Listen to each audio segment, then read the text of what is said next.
Joe desarrolló mal carácter y a menudo provocaba la ira de sus padres. Robaba a sus compañeros de clase, amenazó a un niño con un cuchillo y se obsesionó con el fuego. Empezó a creer que estaba poseído por un espíritu que le hacía portarse mal. Como muchos otros asesinos en serie, Kallinger sufrió abusos por parte de sus padres. Esta crueldad parece agravar las tendencias antisociales y psicopáticas que ya estaban presentes desde una edad temprana. De adulto, Kallinger intentó controlar su mal comportamiento y buscó estabilidad. Se casó y creó una familia. Se convirtió en un zapatero habilidoso y continuó con el negocio de su padre. El negocio creció gracias a que los clientes buscaban la calidad de su trabajo.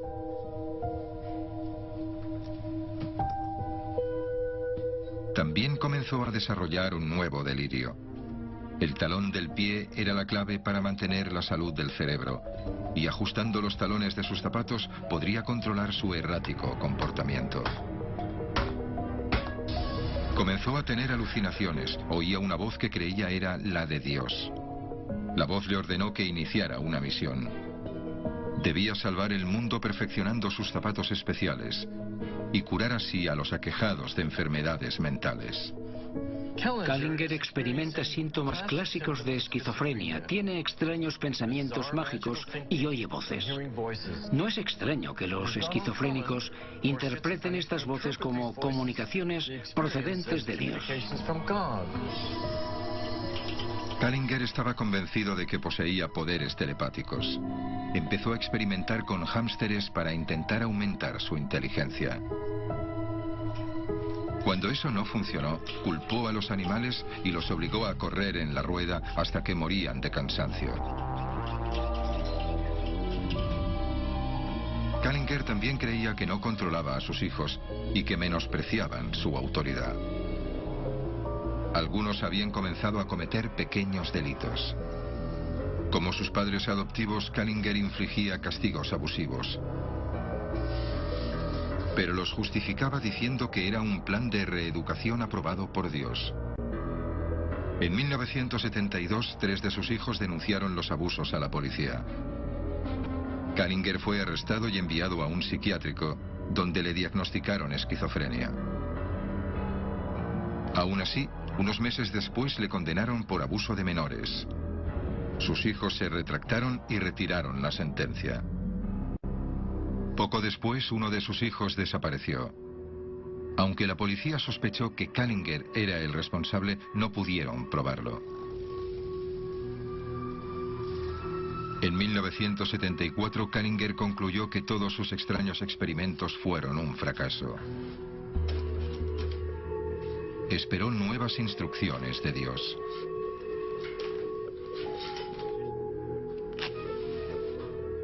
En ese momento escuchó una nueva orden: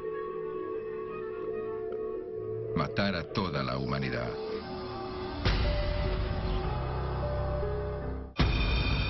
Perfil de un psicópata. Joseph Kallinger sufrió maltratos durante la infancia y repitió los pecados de sus padres haciendo lo mismo con sus hijos. Su comportamiento se volvió cada vez más antisocial y delirante, y a los 35 años le diagnosticaron esquizofrenia. Kallinger creía que Dios hablaba directamente con él y que llegó a ordenarle que acabara con la humanidad.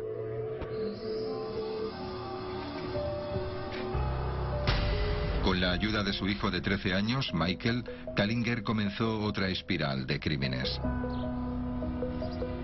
Entraba en las casas, robaba y torturaba a sus víctimas, siempre mujeres. En 1975, Kallinger puso en marcha la última fase de su plan de liquidar a toda la humanidad. Mientras robaba una casa, llevó a la mujer al sótano y le cortó el cuello. Murió desangrada. Kallinger fue arrestado 10 días después del crimen y condenado por robo, violación y asesinato. Su hijo se declaró culpable de robo y le llevaron a un centro de menores. Mientras estaba en la cárcel, Kallinger confesó haber cometido otros 2 asesinatos, un niño del barrio y su hijo desaparecido.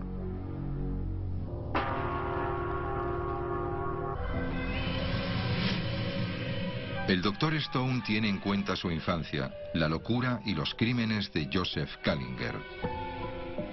Kallinger es un personaje extraño, el asesino elegante y sádico capaz de infligir mucho dolor a sus víctimas. Debido a la reincidencia en sus crímenes sexuales y la tortura a la que sometió a algunas víctimas, lo coloco en el nivel 20 de mi escala. Kallinger fue condenado a cadena perpetua. En la cárcel reparaba el calzado de los otros reclusos. Allí murió de un fallo cardíaco en el año 2000.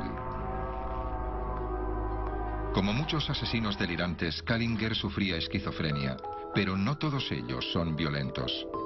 Los investigadores intentan buscar los factores que provocan que los enfermos mentales se vuelvan violentos. Lo que intentamos hacer es ir un paso más allá, estableciendo una relación entre la esquizofrenia y la violencia. Robert Schuck es investigador en el Departamento de Psicología de la Universidad del Sur de California. Lo que queremos hacer es ver si podemos centrarnos en factores concretos que puedan causar que una persona con esquizofrenia se vuelva violenta. Schuck estudió a un grupo de personas con historial de violencia y que sufrían tanto esquizofrenia como trastorno de personalidad.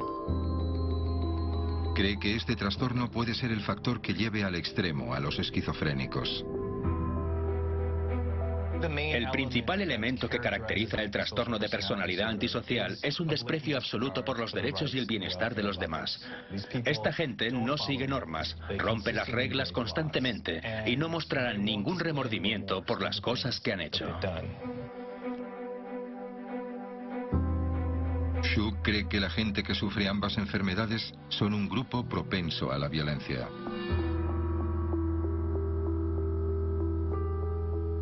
Para probar esta teoría, realizó un experimento que se centraba en una región crucial del cerebro, el córtex prefrontal. Recibimos impulsos muy intensos de las zonas inferiores del cerebro y el córtex prefrontal. Nos dice, no actuaré según estos impulsos. Nos impide actuar de forma violenta en el día a día. Es como los frenos del coche. Si su teoría es correcta, las personas con esquizofrenia y desorden de personalidad antisocial deberían mostrar anormalidad en su córtex prefrontal. Los sujetos oyen una serie de tonos. Cuando entra algo nuevo en nuestro entorno, nuestros cuerpos reaccionan a nivel biológico. Cuando el sujeto oye el estímulo por el auricular, el cuerpo reaccionará con una respuesta como diciendo, ¿qué es?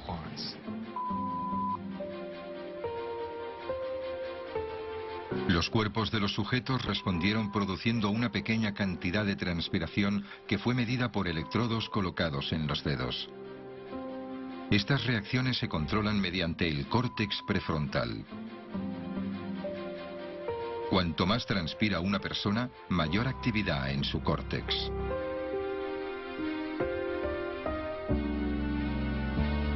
Cuando los sujetos se acostumbraban a un tono, se producía un nuevo sonido de alarma. Lo que queremos ver es si sus cuerpos responderán más socialmente a sonidos con sentido. Como sospechaba, las personas con ambas enfermedades mostraban una respuesta menor que las sanas, indicando así un déficit en el córtex prefrontal. Los cerebros de estas personas están conectados de manera diferente. Tenemos algunos cuyo córtex prefrontal no está funcionando y son más proclives a cometer actos violentos porque son incapaces de detener sus impulsos.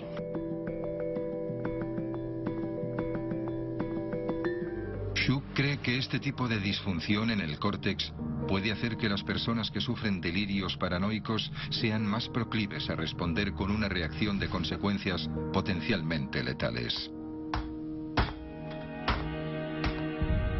Lo que hacemos aquí es mirar las formas más extremas de estos síntomas mientras ocurren a la vez. Síntomas de esquizofrenia y síntomas antisociales. Miramos este grupo y vemos si tienen más riesgo de cometer actos violentos o criminales.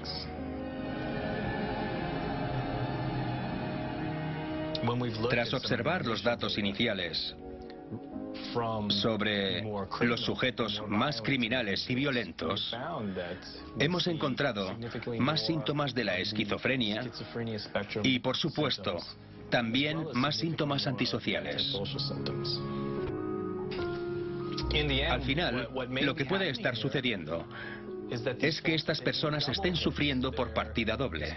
Experimentan los déficits asociados a los síntomas de la esquizofrenia y también experimentan los síntomas de la personalidad antisocial. Tienen un riesgo doble de actuar violentamente de un modo criminal o antisocial. Nuestra hipótesis es que las personas con ambas enfermedades mostrarán respuestas más anormales. Con el trastorno de personalidad antisocial, este es un patrón de comportamiento que relaciona una violación persistente de los derechos y el bienestar de los otros. Y lo que verás son personas que no consiguen regirse por leyes, normas sociales o reglas. También son muy embusteros. Suelen mentir mucho. Son impulsivos, no consiguen hacer planes, no piensan antes de actuar. Suelen ser irritables y agresivos. También son imprudentes y no les importa la seguridad de los demás. También son irresponsables. No suelen cumplir con sus obligaciones y no tienen remordimientos. No se arrepienten de sus actos. La investigación de Schuch ofrece una visión de lo que puede motivar a los esquizofrénicos como Joseph Kallinger a ser violentos. Desde pequeño, Kallinger mostró un comportamiento antisocial.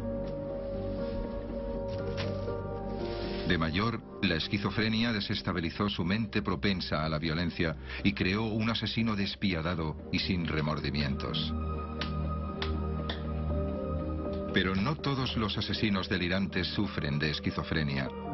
De hecho, hay muchos casos de pensamientos alucinantes y muchos tipos de asesinos delirantes.